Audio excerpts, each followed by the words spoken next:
हाय छात्रों, आप सबको गुड इवनिंग। चलिए शुरू करते हैं आज की वीडियो। सब्जेक्ट है आपका अर्थक्वेक इंजीनियरिंग, जिसमें आपका जो लास्ट चैप्टर है इस सब्जेक्ट का वह चल रहा है। इस चैप्टर में जो पिछली वीडियो थी उसमें हमने आपको सुनामी के बारे में अच्छे से बताया है। सुनामी के बारे में हमने स्टार्टिंग में भी फर्स्ट चैप्टर में थोड़ा आपको बताया था, लेकिन वह टिप्पणी के रूप में जैसे एक दो नंबर के लिए पूछा तो ठीक है, लेकिन यदि वही क्वेश्चन 4 नंबर 5 नंबर में पूछेगा तो थोड़ा सा बड़ा आंसर चाहिए होगा वहाँ। तो जो हमने पिछली वीडियो बताया आपको वह विस्तृत है। उसमें सुनामी की उत्पत्ति, सुनामी क्या होती है, सुनामी आने पर कौन कौन सी क्षतियाँ होती हैं, इन सब के बारे में विस्तृत आपको बताया गया है। आपने वीडियो देखा होगा तो आपको अच्छे से समझ में आ गया होगा और आप अब इस लायक हो गए होंगे कि सुनामी के बारे में आप किसी को अच्छे से समझा बता सकते हैं और उसको संतुष्ट कर सकते हैं। आज उसी प्रकार एक और आपका टॉपिक जो है इस चैप्टर का हमने उठाया है वह है ज्वालामुखी के बारे में। इससे आप परिचित होंगे, नाम सुने होंगे ज्वालामुखी का, और इसके बारे में आप जानते भी होंगे कि ज्वालामुखी होता क्या है। तो अब यहाँ हम ज्वालामुखी के बारे में आपको अच्छे से बताएंगे कि ज्वालामुखी क्या होता है, कैसे इसकी उत्पत्ति होती है, कितने प्रकार के ज्वालामुखी होते हैं, ये सब हम आपको इस वीडियो में अच्छे से आपको बता रहे हैं। ये सब क्वेश्चन टिप्पणी के रूप में बोर्ड एग्जाम में आपसे पूछे जाते हैं कि ज्वालामुखी क्या है, चक्रवात क्या है, सुनामी क्या है, भूस्खलन क्या है, तो ये सब पूछे जाते हैं छोटे छोटे क्वेश्चन। इसलिए आप इन पर ध्यान अच्छे से लगाइए और इनको अच्छे से पढ़िए। तो देखिए ज्वालामुखी के बारे में, भूपृष्ठ में एक ऐसा गहरा छिद्र या दरार या फटान जहाँ से पृथ्वी के मंडल में स्थित पिघला खनिज पदार्थ, उस पिघले पदार्थ को क्या कहते हैं? मैग्मा कहते हैं। मैग्मा व गैसें अत्यधिक ताप एवं दाब के कारण लावा गर्म पिघली चट्टान को कहा जा रहा है लावा, गर्म राख, गैस व वाष्प के रूप में बाहर निकलता है, उससे ज्वालामुखी का फटना कहते हैं। यानी जो भूपृष्ठ है, जो धरातल है, इस धरातल में एक ऐसा गहरा छिद्र हो जाए, दरार या फटान हो जाए, जहाँ से यानी उस छिद्र से पृथ्वी का जो मेंटल वाला भाग है, पृथ्वी का मेंटल जो पृथ्वी की जो संरचना है कई पट्टियों में हुई है, तो उसका एक जो पट्टी या भाग है उसका नाम है मेंटल। तो जहाँ से होता क्या है, जहाँ से मतलब उस छिद्र से, जो गहरा छिद्र है उस छिद्र से पृथ्वी के मेंटल में उपस्थित पिघला खनिज पदार्थ, उस खनिज पदार्थ को मैग्मा कहा जाता है। मैग्मा आप जानते हैं। एवं गैसें, मैग्मा एवं गैसें अत्यधिक ताप एवं दाब के कारण लावा, गर्म पिघली चट्टान, गर्म राख, गैस व वाष्प के रूप में बाहर निकलता है, उसे ज्वालामुखी का फटना कहते हैं। यानी सब मिलाकर यह बताया जा रहा है कि पृथ्वी की जो सरफेस है, जो धरातल है, उसमें एक ऐसा कोई दरार, छिद्र या फटान बन गया है, जहाँ से पृथ्वी का जो मेंटल वाला भाग है उसमें उपस्थित है मैग्मा, और वही मैग्मा जो कि अत्यधिक दाब एवं ताप के कारण लावा के रूप में निकलता है बाहर, और धरातल पर जब आता है तो वह फैल जाता है, और फैलने के बाद जब वही लावा धीरे धीरे ठंडा हो जाता है तब वह ठोस चट्टान का रूप ले लेता है।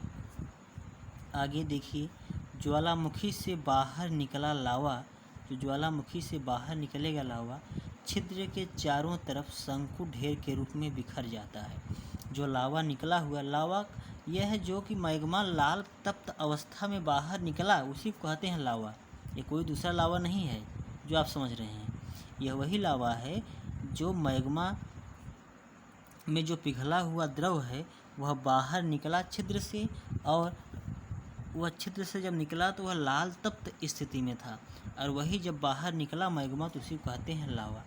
अब बात आती है पिघला द्रव क्यों है? क्योंकि पृथ्वी के भीतर जाने में हर किलोमीटर गहराई में 10 से 50 डिग्री सेंटीग्रेड तापमान बढ़ता जाता है, जिसके कारण अत्यधिक ताप एवं दाब के कारण जो पृथ्वी के भीतर के खनिज पदार्थ हैं वह लिक्विड फार्म में आ जाते हैं। भाई तापमान बढ़ेगा तो हर जो मटेरियल है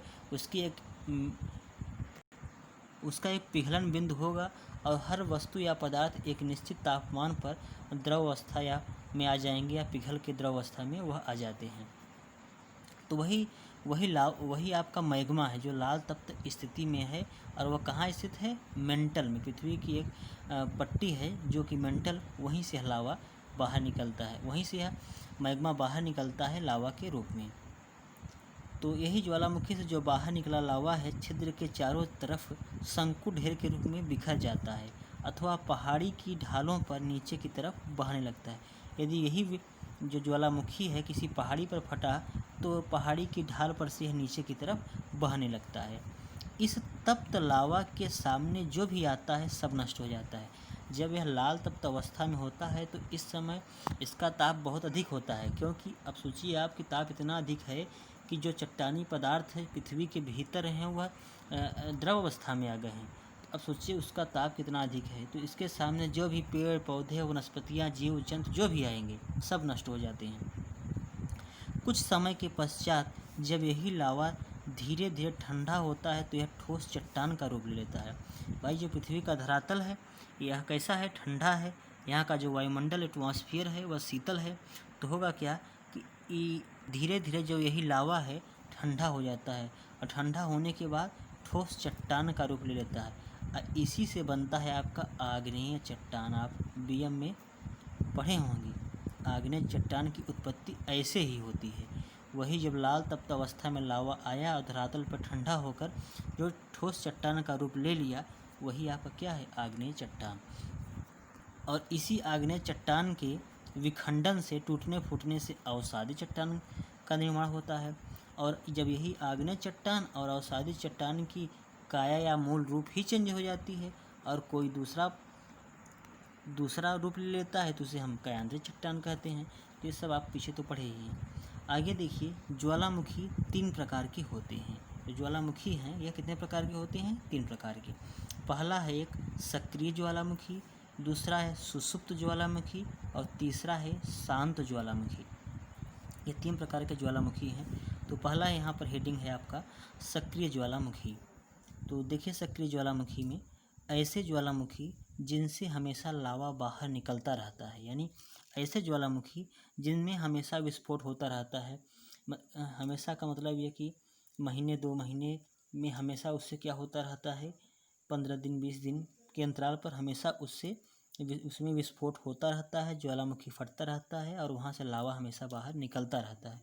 तो उसे हम कहते हैं सक्रिय ज्वालामुखी, यानी वह सक्रिय है, वहाँ से हमेशा विस्फोट होता रहता है और जो मैग्मा है वह लाल तप्त अवस्था में बाहर निकलता रहता है। तो ऐसे ज्वालामुखी क्या कहलाते हैं? सक्रिय ज्वालामुखी, क्योंकि वह सक्रिय हैं। दूसरा आपका है सुषुप्त ज्वालामुखी।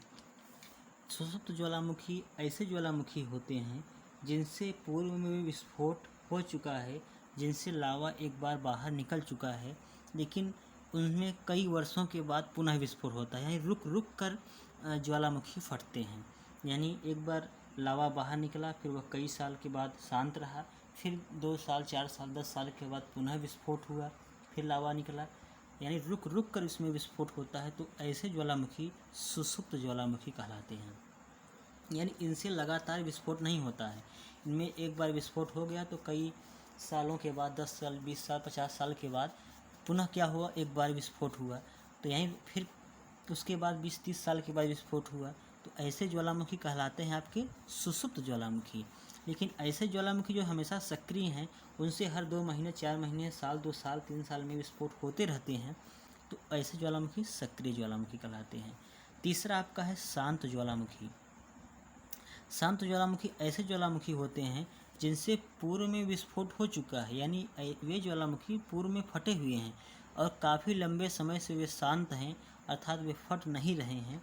तो ऐसे ज्वालामुखी शांत ज्वालामुखी कहलाते हैं।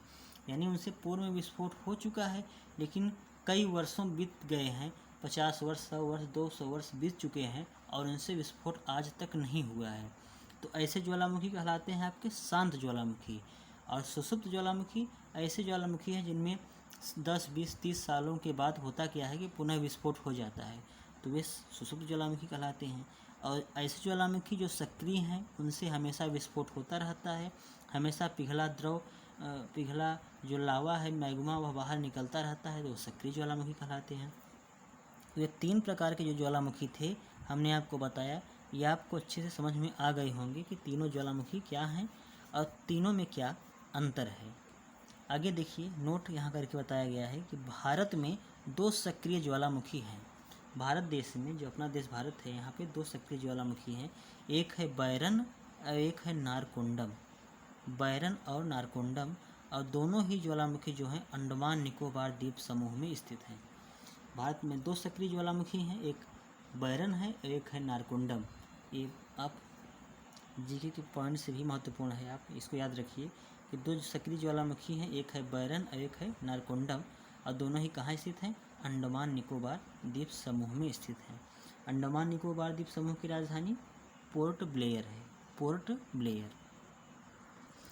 तो ये हमने आपको ज्वालामुखी के बारे में अच्छे से आपको बताया कि ज्वालामुखी होता क्या है, कितने प्रकार के होते हैं और भारत में कौन कौन से ज्वालामुखी हैं।